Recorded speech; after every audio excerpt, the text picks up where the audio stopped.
Welcome to another episode of Framing the Hammer, the podcast produced by 4A Arts, the American Alliance of Artists and Audiences, where our mission is to change the national narrative around how we as Americans value arts and consequently how elected leaders at the local, state, and federal level fund and support it. I am so lucky to be joined today by Hillary Perkins, who is the founder of Whippoorwill Arts. Most importantly, though, I would say she is a musician through and through and through. And we're going to talk about her work both as a musician and an advocate. Welcome, Hillary. Thank you so much. Thank you for having me. This is really it's really a blessing to be able to get to hang out with you for a little bit because we've had very short interactions and conversations. They've been all work. Yeah. And it's nice to just hang. Arts advocacy is tireless. That's for sure. We It have is. to keep going and going and going. True. So, you know what? Before we even get back into more business, just tell me, what piece of art inspired you as a kid? All right. So I think that the first piece of art that really touched me, and I was one of these really sensitive kids, you know, who's like older siblings, like mercilessly harassed for being too sensitive. And I remember in elementary school, we were asked, it might have been third grade or something, we were asked to write a book report. And I picked out a book on Vincent van Gogh. And to this day, I can remember sitting in that little classroom and looking at a book of his paintings and just being transported and deeply touched. And then as I, learned a little bit more about his life, I just felt him. I felt him. And to this day, it's many decades later, let's put it that way. I still feel that art in my heart and in my soul. So yeah, Vincent van Gogh, Starry Night, I think probably. Yeah. Well, so tell us a little bit about yourself and what you do with Whippoorwill Arts. And frankly, what is Whippoorwill Arts? Okay, good. So it's my partner, Jim Nunnally, and I co-founded it. And Whippoorwill Arts started about 7 or 8 years ago, really is something, it's an umbrella for our very wide-ranging interests in music. And we have a duo we've had for many years. We had a full band that we were recording and writing and touring with before the pandemic. And about 7 or 8 years ago, we really got this sort of bug to do other stuff and on top of those kind of classic things, writing, recording, touring. And we got interested in film, and had met some just really talented filmmakers and artists who did the sort of I think it's called stop motion, and some very interesting visual artists who were doing interesting stop motion with painted pieces and collages and things like that. I'll tell you their names because I really deserve a lot of kudos. So we decided to take some of our music, some of the new music, and work with these filmmakers to create mini films. And so I think the first one that we did, there's this wonderful old piece of music called Mattie Groves. It's based on an Old English poem from 1500s. It's still sung today. Many of the original lines are still sung. And we decided to work with some local filmmakers here in the San Francisco area to do a live version of the story. It's a very compelling story.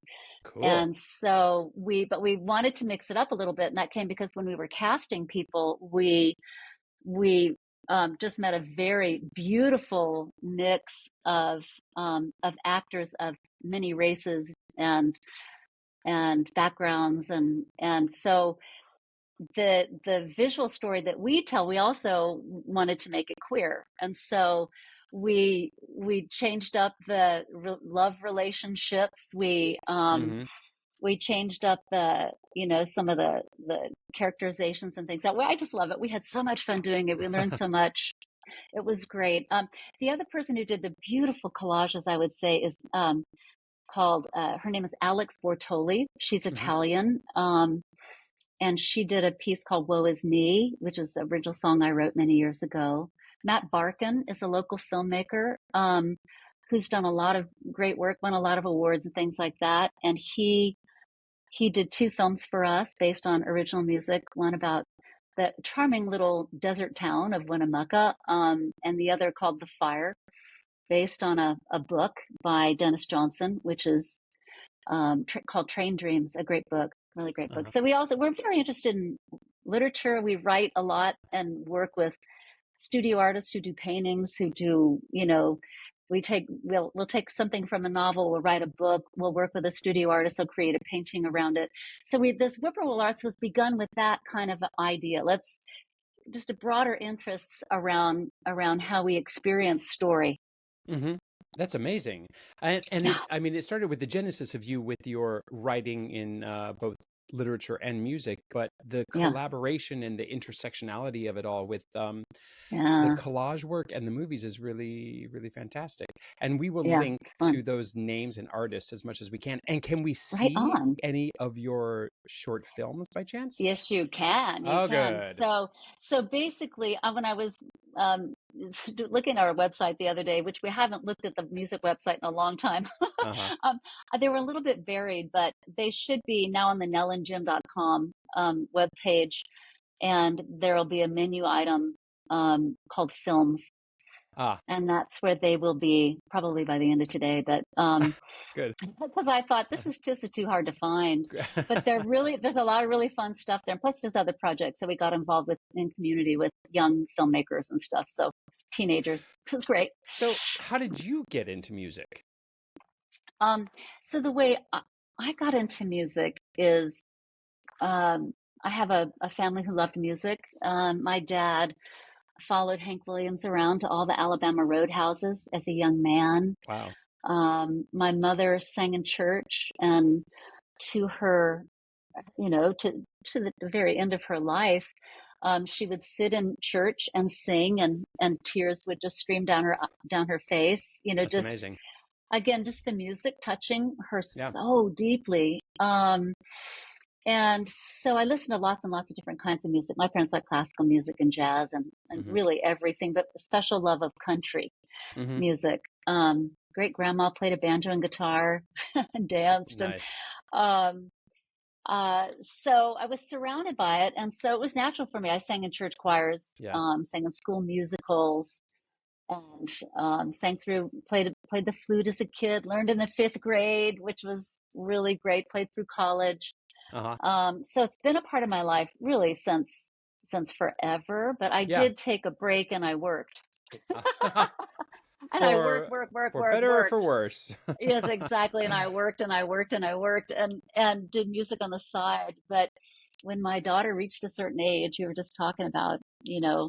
teenage daughters and um, the sort of amazing journey you go through with them. Yeah. Um, and so when it was really clear to me she was less dependent on me, she really wanted to like break away. Yep.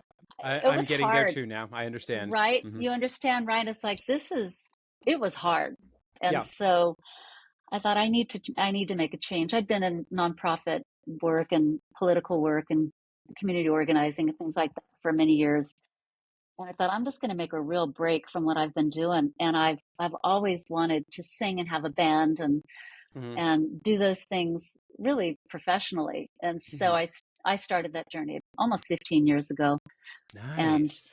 and there you go. I met wonderful What a people. Yeah. what a leap of faith also, because you weren't exactly 14 years old, but you were making Thank an you. adult choice to jump into Yeah. art, which is so terrifying. And yet Yeah. it's the kind of thing that we all admire in other people, or we admire it in artists. And Yeah. it's we all everybody feels like an imposter. Everyone feels not good enough. Everybody is scared, but Oh, yeah. that's what's remarkable about what you did and what the bravery of artistry in Yeah. general is required.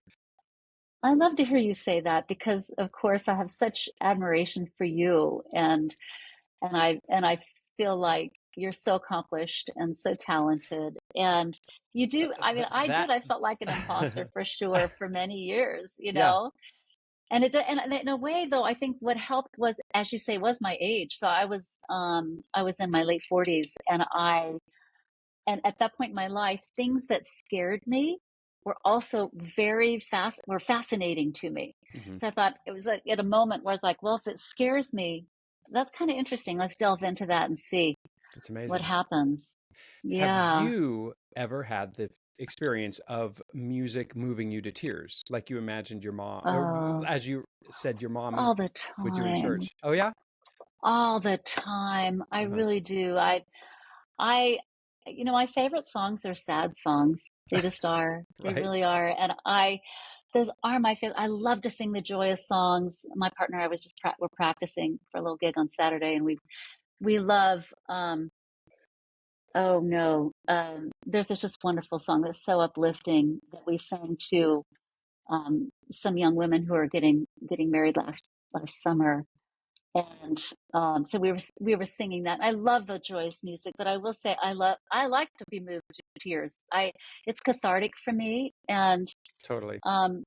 everything from Samuel Barber's Adagio to Fado, Hmm. Portuguese blues, Hmm. um, to even listening to like one of my mom's very favorite songs of all time was "Can't Help Falling in Love." Sure. Elvis, of course. Elvis, yes, yes. Right. Yeah. And she was, even when she was very deep in dementia, she would wake up to sing the entire song. She knew all the Oh words. wow. And I hear that and I tear up. So Yeah. I think tears are amazing. I think Uh-huh. sorrow can be an amazing thing. I mean, that reminds Yeah. me of the Disney movie that my kids used to be obsessed with, right? Called Inside Out, where Oh, it does a really wonderful job of melding what it feels like to have the conflicting emotions, mainly of a preteen and of a pubescent kid. And one of the main points of the movie is that we have to have sadness. Sadness is not to oh, be run away from. We don't want to live in the sadness, but you have to have sadness to balance out all of the other emotions. And that's a wonderful, what? I mean, we live so much of our lives constantly feigning happiness all the time. So And true. we put on a brave face for the world. And in some cases, that is a defense mechanism, and it's also a coping Yeah. mechanism. And I don't think it's necessarily always a bad thing, but we have to be Yeah. able to relax into sadness once in a while. Yeah. And It's let part of that human. be. I Hmm. love that. And I agree. And I'm so thankful to Disney for some of the wonderful things they do for Yeah, kids true. around Absolutely. those themes like that, Absolutely. right? They're not Yeah. making Cinderella anymore, princess Yeah. movies. Or They really Bambi are. or Yeah, they're exploring complex ideas for sure. So, speaking of complex ideas and emotions yeah. and everything, tell us about the report that you recently commissioned and worked so diligently on in conjunction with the Oh. Center for Music Ecosystems. And for A Arts. Thank And you and so, so much. very Yeah, happy to don't do that. Yes, forget. one of our So colleagues, glad. Whitney Christensen, is a sensational researcher, and she was Yeah. working originally on this report with you all. So we were happy to amplify it as much So as glad. possible. So tell us about the process I'm and the genesis of the report, the process, and yeah. Oh, good. I'd love to. I should back up and say that Whippoorwill Arts, while it started as a music umbrella for for me and my partner, it shifted during the pandemic, and we moved our personal music out of the organization, got a board of directors, and went through the whole hullabaloo to become a nonprofit. Hmm. And that was because we had seen musicians, what was happening to our community during the pandemic, and seeing what we thought was really kind of widespread public mythology around what the life of a musician is like, what the pandemic was like for them. We saw that they were left out of the Save Our Stages Act, Hmm. $15 Hmm. billion, which was that was kind of a stab in the heart. Hmm. So we decided to launch a national survey of working musicians and worked with Slover Lynette in Chicago, collaborated with 5 and 6 very large national music associations including Local 1000, Folk Alliance International, Blues Foundation, etc., um, to do a survey to say, okay, let's find out what it's really like for musicians. Let's hear from them what they need to survive and thrive. And there were three things that came out of that inspired us really truly to go on to create the nonprofit and begin to develop programs and advocacy projects. And the top request from the musicians was we need guaranteed pay, ethical pay, and professional protections. And by professional protections, I mean the things that people in sort of regular jobs get to enjoy. So health insurance, mental health care, disability, unemployment, stuff like that. And the second thing was musicians incur a lot of costs when they tour, and so many of the people who were surveyed, and many of our friends who we all know, come back from tours often in the hole. So the cost of travel, gas, lodging, equipment, all of that sort of stuff is rarely considered in musician pay. And third is an opportunity to play for more opportunities to play for small and listening audiences. So we created our nonprofit really around those priorities and tackled the first. Actually, I think these recommendations that you just referenced tackle all three of those priorities. It's recommendations for live pay performance and professional protections for working musicians. That's the very catchy title. Maybe somebody else can come up with a more catchy title. I will vouch. That is right. That is the title of the report, which we will link to in show notes and takes you to the Whippoorwill website. But it is true. Beautiful. That is, I'm looking at the report right now, recommendations for live performance pay and professional protections for working musicians. But at the same time, why dance around it? That is direct. Yeah, there you go. That is absolutely that's what it is. About. That's what it is. Yeah. So we were very fortunate to meet some great researchers and writers who've done a lot of thinking and working in the music industry, including Whitney Christensen from 4A Arts, Angarad Cooper and Shane Shapiro from Center for Music Ecosystems. And we worked to answer the question, how should musicians be paid? And how much and under what circumstances might it go up or down? And what do we mean by professional protections? What kinds of protections are needed? And should we be providing? And the way that we decided to approach it was to develop pay scales, develop recommendations, but also to showcase.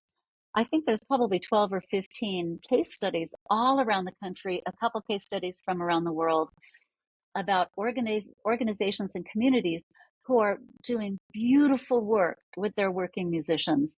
And what that really means is that their communities are benefiting from the fact that they're supporting musicians, and those musicians can now provide more music to more people.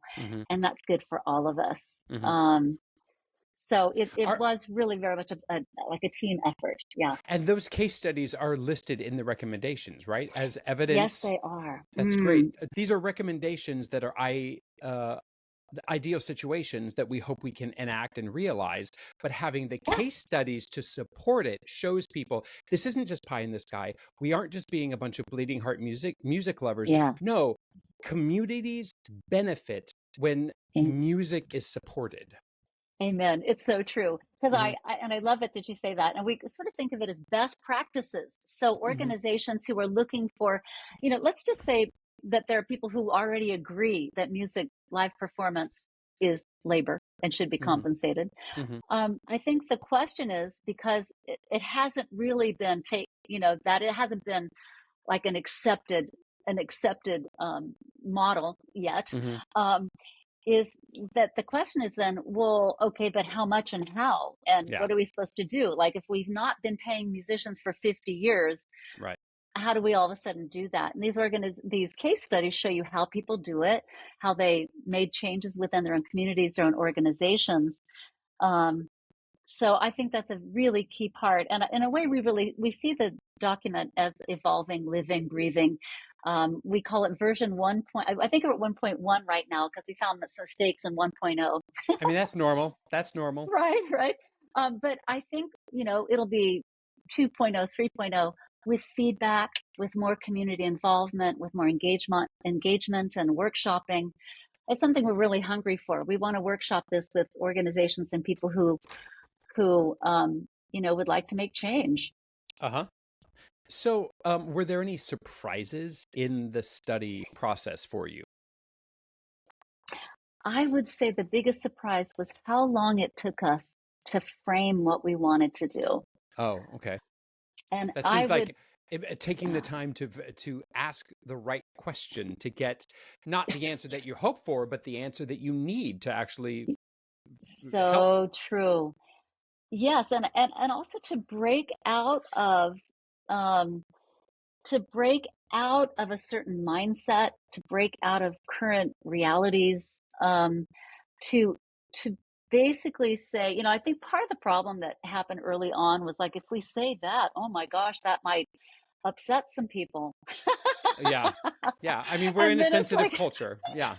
we Yeah. are, right? And it's like, well, but but what's upsetting about just saying music is labor? People should be Uh-huh. paid. It's like Mm-hmm. let's understand people are grown-ups. Uh-huh.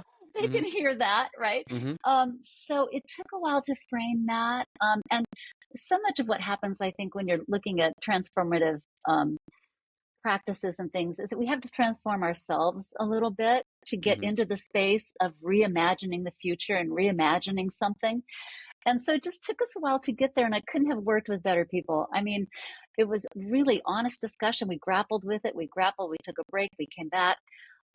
So incredibly impressed by 4A Arts, by Center for Music Ecosystems, on our team, TRMR, just a brilliant, brilliant writer, artist Mm-hmm. themselves.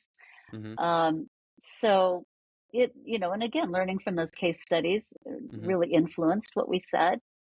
Along the lines of music is labor and people should be paid, can you Yeah. tell us about some of the other, say, controversial or questions that you grappled with, and therefore Um, how you transformed? Because you said that it was a transformative experience. Can you say more? yes, absolutely. Um, I think that there is, and this was just really driven home at a meeting that I was a part of a big um, gathering online of organizations and some communities, mostly on the West Coast, who are interested in advocating for working musicians. A lot of musicians on the phone call, some union people and others, community organizers, and one of the things that we touched base about is that um, you were talking about how we feel like we're imposters sometimes, we musicians, we artists, and I think we're an organization founded and run by and for artists and musicians. And so what Mm-hmm. that means is that we have some of those limitations in how we think of ourselves. And gee, um, if you are not making it in the music economy, it's because you aren't talented enough. Mm-hmm. That's a really big one. Mm-hmm. And that is an enormous myth, and we've got to burst it. We've got to break out of that ourselves, Mm-hmm. and we have to help our communities and the sort of the public view of musicians break out of that really destructive myth as well. Because the truth is that we it's worthwhile, it's valuable, it's an essential part of our lives as human beings, Mm-hmm. but it isn't always able to be monetized and capitalized, and that does not make it less valuable. It does make it a challenge sometimes to fund within a capitalist country. Yep. um, and so, but we're so creative and resilient. And if you look at, there's government funding, there's private funding, there's the market, there's investment, there's community funding. So there's so many places to look to for the kind of support that I think can help musicians and artists blossom and thrive, and then therefore help us blossom and thrive. Mm-hmm. So I would say there's some of that self flagellation of, if you're not rich and famous, then it's because you don't deserve it somehow. You haven't worked Right. hard enough. You're not talented enough. Maybe that applies to lots of other people in our society as well. That kind of thinking. The other one I think is a limited view of who benefits from and who needs music. So economically, everybody wants to look entirely at traditional venues. Hmm. Traditional venues are really important, and we love them, and we want them to thrive. And there's some in the Bay Area that I love very much, and have been involved with for many, many years. But if you think about who are the people who who don't go to those venues, and let's face it, that's most people. Most people don't Yeah. go to those Well venues, said. Yes. right? You And have that's you have your local haunts, or the local haunts are haunted by the regular folks. So I mean, they're frequent returns. So yeah. that's exactly right. And so we started to think about that when we developed a program called Music Alive. So basically, who doesn't go to venues? Some elders don't go. People who Hmm. can't afford it don't go. Hmm. Culturally, there are people who, for cultural reasons, don't go. Yep. There are people who can't sit for 2 hours who don't go. There are people who have disabilities of many different kinds that make Hmm. it impossible to get there and be in that kind of space for two Hmm. hours. Those people, how about houseless people? I mean, in the Bay Hmm. Area, there are houseless people everywhere. Right. And they're not going to go listen to music. Do they need it? Oh my God, do they ever? So our Music Alive program basically guarantees pay to musicians Hmm. to play within their communities to those underserved audiences. We don't ask those audiences to find us and come pay a ticket and sit in a chair. We bring it to them wherever they are. And that means to programs that serve houseless folks. It means to it's a bunch of beautiful programs that work with young people struggling with mental health issues, Hmm.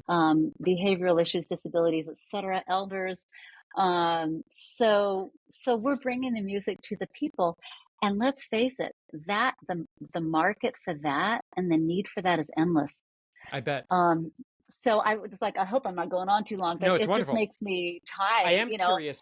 Yeah. Tying the pieces together though Mm, is Music Alive underneath the umbrella of Whippoorwill Arts, or is that it is. another venture? Oh, got it. No, it is. So Whippoorwill Arts now has fellowships, a program called Music Alive, and a collaborative festival that we do.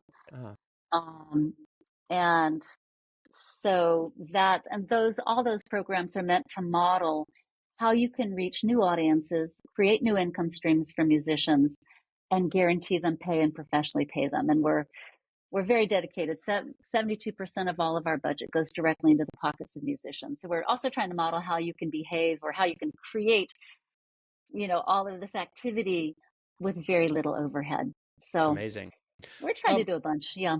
in in in all of your references to musicians, I do feel like there are so many different definitions of what a musician I is. know. Although I suppose anybody who, well, gosh, maybe you don't even have to make music to be a musician. That's probably a part of another conversation with a bottle of wine. But how do you, for the parameters of the report, how did you Okay. define musicians?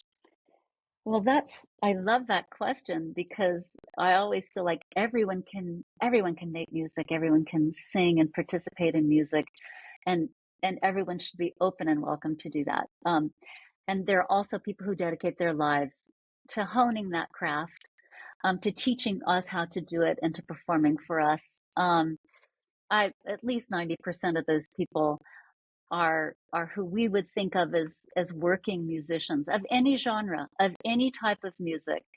And though those are the people who they aren't playing in the arenas, they aren't the rich and famous, but they are the essential, and they are part of our hearts and our souls. And they're the people you walk down the street to go to the little local venue and bring your mom and dad or your kids, Hmm. or go for a drink with a friend or whatever it may be. So those working musicians are really the lifeblood of music in our country and the world and our communities, because the rich and famous have to start somewhere. Hmm. It's just that not very many people get up to that stratosphere. But they had teachers, They had Mm-hmm. programs. They went to see music. They were inspired by lots of other musicians. So Mm-hmm. it's that beautiful sea, it's that beautiful, beautiful, rich environment of being surrounded by music that's created by these musicians. For Mm-hmm. them, that is a calling. Mm-hmm. Some of them, there's a friend of mine had bumper stickers that said real musicians have day jobs, and of course that's all of our joke, right? Ha ha. Right. It's really, in many ways it's true. Some of the most talented musicians I know are also full-time professionals in Right. other things, but Mm-hmm. they're very, very serious musicians over many years, honing their craft and bringing it out to the world. But we think of them as professionals, working musicians who are professionals, not the top 1%, maybe even. Yeah. Yeah, Yeah. that's who we're talking to and about. So, what do you hope will come of the report? Okay, so um, our basically we hope it's useful. Mm-hmm. I Mm-hmm. mean, we would like to fundamentally change the way that people view live performance, and we are entirely concerned with live performance. We love all the other parts of music, but this will never be replaced by Chat GBT Mm-hmm. Right. ever. It will never be replaced to have people in a room together sharing music. Uh-huh. So it's just incredibly important to preserve. So we want people to understand that it's labor. It takes a lifetime of love and skill and very hard and dedicated work to be able to bring that to you. And it should be compensated. Mm-hmm. Which, as I was saying before, kind of begs the question, how? And that's the second part, is Mm-hmm. that if you're ready to grapple with how and what should they be paid, in what circumstances, and how should they be treated professionally and ethically, Mm-hmm. here's some great ways you can do it. Here's a lot of good stories, and here's a one pager. Here's Mm-hmm. your Yep. cheat sheet. There. Look at You were that. very smart to have a first, one of the first pages is a cheat sheet that says, if you only have a little bit of time, read this first. And it's a great takeaway. And then hopefully, I'm so glad. let's face it, it won't be the vast majority of people who will read the entire report, but it's important to get those top line takeaways for the rest of us. Yeah, that came at the very last minute, right before we were ready to publish it. We're like, oh my God, it's 193 pages. It isn't Yeah. 193, but it's 90 pages or so. Mm-hmm. So we thought we got to boil it down. We're kind of hoping that people, particularly arts funders, will look at this and use it for a gap analysis. So in other words, what are best practices? Who are we funding and how? Now there's kind of a best practice to be able to compare and say, all right, how are we doing? How are the organizations we're supporting? How are they doing? Mm-hmm. Can we coach them? Can we encourage them to move more in the direction of best practices? We're really hoping that it's a useful tool in that process. Do you hope that even lawmakers would pay attention to the report and, I don't know, think creatively about how to implement things in the legal system? Or am I just thinking with political mind there? I'm very glad you bring the political mind to this conversation and to our partnership, because it's really important. And because we're so small, we tend to take on bite-sized pieces of the project that we think we can really handle. And the political world seems so big and and it is big and it's complicated and it's messy, and um, and we don't feel like we're have a whole lot of expertise there. But that's where you come in, and Hmm. many other valuable partners and allies. I mean, basically, we did talk to the people who succeeded with the Save Our Stages Act, and that was millions and millions of dollars in lobbying for Yeah. years. Yeah. So we don't, because we want most of the money to go into musicians' pockets. Hmm. That isn't our thing. But we really hope people take this up, and Hmm. that they would use it for that. And even with the Save Our Stages funding, the shuttered venue operating Hmm. grants, there's a line in there that said, you eligible organizations must pay musicians fairly, not for free, and not just for tips. Hmm. So I'm really hoping that somebody will take that line, Hmm. look at everybody who was able to get these wonderful grants, and just say, how are you doing with fair pay to musicians? Let's get back to that because that's what it's all about. Stages are fantastic, but if you don't Hmm. have musicians, who's going to play on stage? To populate those stages, yeah. That's Yes. very, very important. Let's hope that there can be a direct link between that, Oh, the SOS and SVOG legislation, oh, hyperlink straight to the report, folks. Let's and work on that. I've got one for you. Uh, Absolutely, it's public information, people. So yeah. if you want to know who in your community is paying musicians fairly, I mean, I even love the idea, and I've started to do this too. When I go to the farmers market, I go Uh-huh. right to the head table and I say, "How much are you paying the musicians?" Oh. I ask Uh-huh. wherever I go and there's music, I ask, how are you paying the musicians? And then I say, they're professionals and they should be getting guaranteed pay. Hmm. Just, this, as a member of the community, I want to support them. So I think we could, even each one of us could do some little thing like that. It's like asking if your meat is sustainably sourced. Yeah. These days, it's like, is your music ethically provided? Right. Or also sustainably sourced. Right, and sustainably sourced. You're so right. You're so right. Oh So my gosh. what's now the report is out, and Yes. we're going to do our best to keep spreading that good news. Thank you. What's Thank you. next for the mission of Whippoorwill Arts? Well, we're focused on identifying organizations that engage thousands of musicians per year. That's festivals, it's associations, it's some other large nonprofits that, let's say, they're bringing in 2,500, 3,000 musicians per year. Um, and we're working with the ones who aren't paying or aren't paying fairly, but who would like to. Hmm. And um, it is a joyful and amazing and inspiring process to do that because Hmm.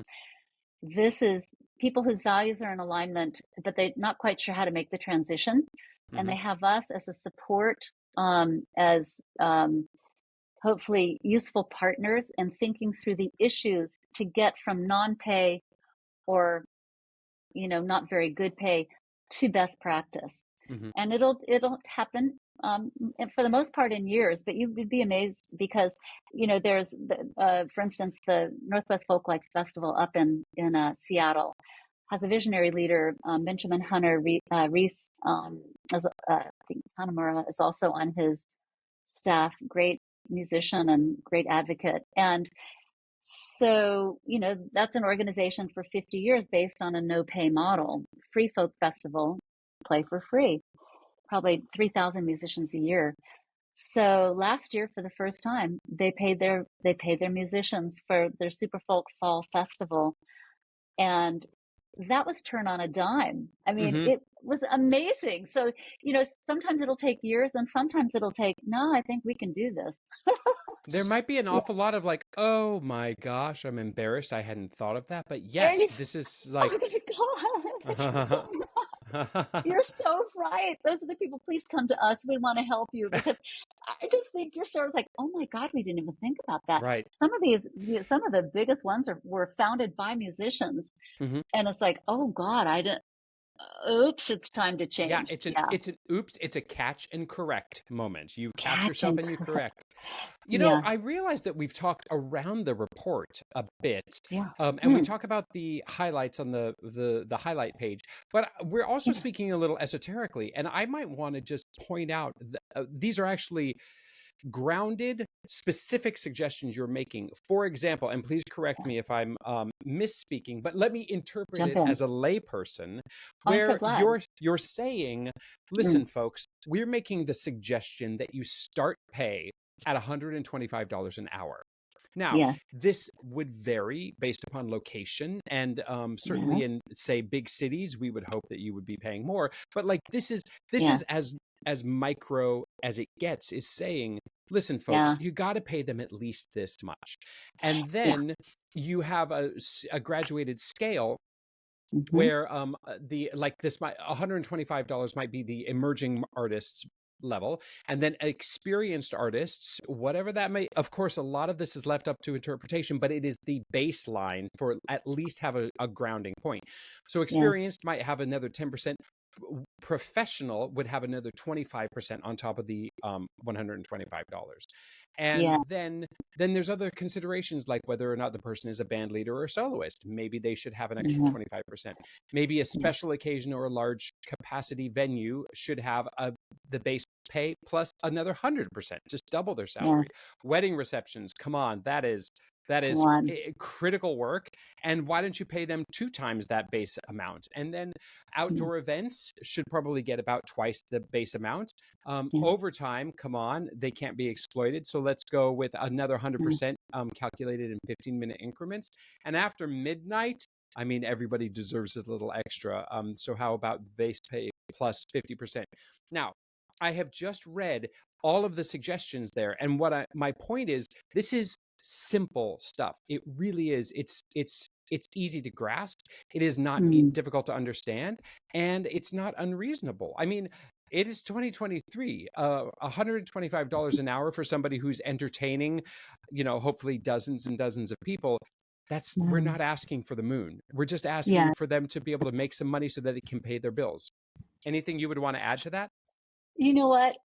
You are so amazing because let's just get down to it. Here's Yeah. what we're saying. Yeah. And it's this simple and it's that straightforward. And I think that here again, when you said like, how did we have to change ourselves? We had to challenge ourselves. And I'm so appreciative that you just read all of that. And it took Because seconds. It's just not that that's complicated. It it. just That's isn't. it. Exactly. And then we have some things around equity booking. We have some things around accessibility for disabled musicians. Mm, Very simple one, for instance, in professional protections is there should be an access coordinator to work with musicians who are disabled at your venue, at your event. It's that simple. Just have an yeah. access coordinator. And we're used to doing that now because now we have had COVID. Everybody has to have had a COVID coordinator. It's like, Yeah. okay, it's the same deal. Have somebody knowledgeable who works directly with those musicians and just deals with basically simple logistics most of the Yeah. time. Yeah. Yeah. Which I would even then chime in and say, this doesn't mean hiring somebody else either. This is almost like just having, just saying, hey, Hillary, you're Totally. the access coordinator. Okay. Just make sure that you know where things are and where they need to go. Sometimes you Yes. just need a leader in charge to just be the person who's Yeah. just in charge. You need a stage manager. And Yeah, just, yeah, that's your job. so Here's your job. yeah. Make sure that these musicians have whatever they need. And if you're not sure what to do, there's so many great organizations who are Yeah. also featured in this Mhm. report, like DisArts, great organization, Ramped, we're talking about disability. Mhm. But yeah, so this is, as you said, I mean, it's one page. I'm so proud of Yeah. it. Yeah, as well you should be. So Oh, good. wrapping up here, Yeah. I'm curious, what is the most inspiring? Leave us with a little palate cleanser of what is the most inspiring piece of art of any medium that you've experienced of late that just filled your soul recently that pops into Oh, mind. I love the idea of palette cleanser. Here's a real palette cleanser. I've got one. I have a I love all my nieces and nephews, and they're all fabulous. One of them just happens to have published a new novel that is getting lots and lots of acclaim and deserves it. The author is named Henry Hoke, Hoke. The novel is called Open Throat. If you love reading, you'll finish it in an hour and a half. Hmm. I just ate it up and then I read it again. And basically, I just get okay. So basically, it's climate change grief from the viewpoint of a queer mountain lion in Los Angeles. Okay, Wow, how's that for a palate cleanser? I that's mean, it's so that's original.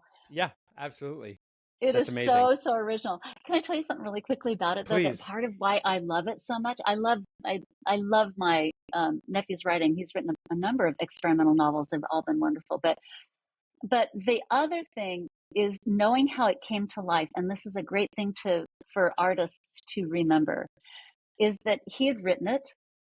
He put it out. He didn't really get any nibbles among the publishers and agents.